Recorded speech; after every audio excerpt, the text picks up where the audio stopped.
Bună ziua! Astăzi vreau să pregătesc o supă de salată verde. Este luna mai și în această perioadă salata este foarte bună, e crudă. Am spălat-o, acum o voi mărunți și mă pregătesc acum într-o cratiță să prăjesc puțină slănină.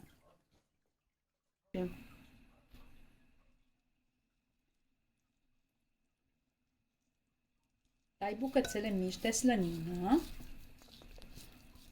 în cratița încinsă.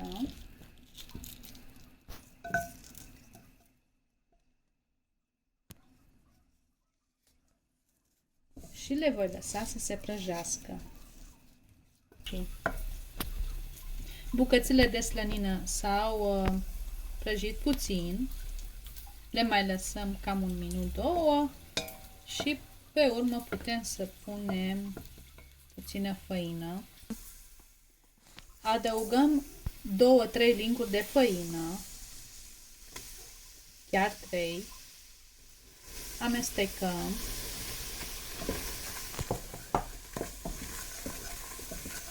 Nu le lăsăm să se prăjească, doar le amestecăm. Am să opresc puțin focul.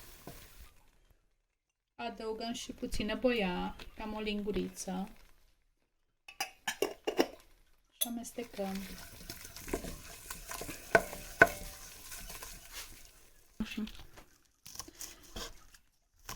Tăiem salata cu cuțitul, cam așa de mare.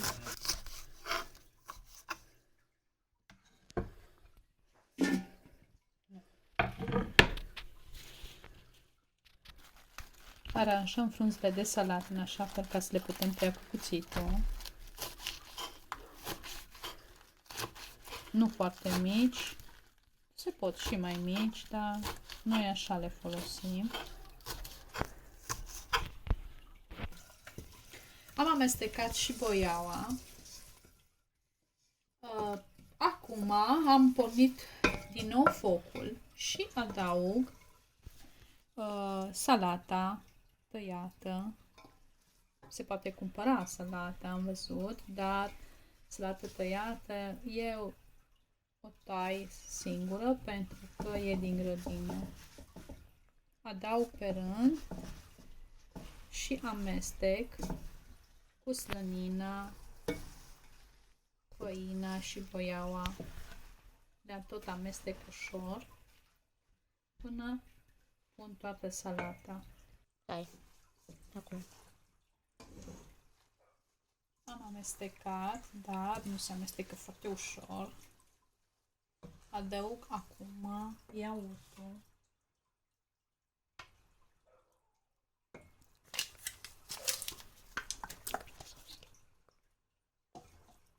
Amestec. Și o să mai adaug încă unul. Sau same. Funcție de ce avem în casă. Adăugăm sare.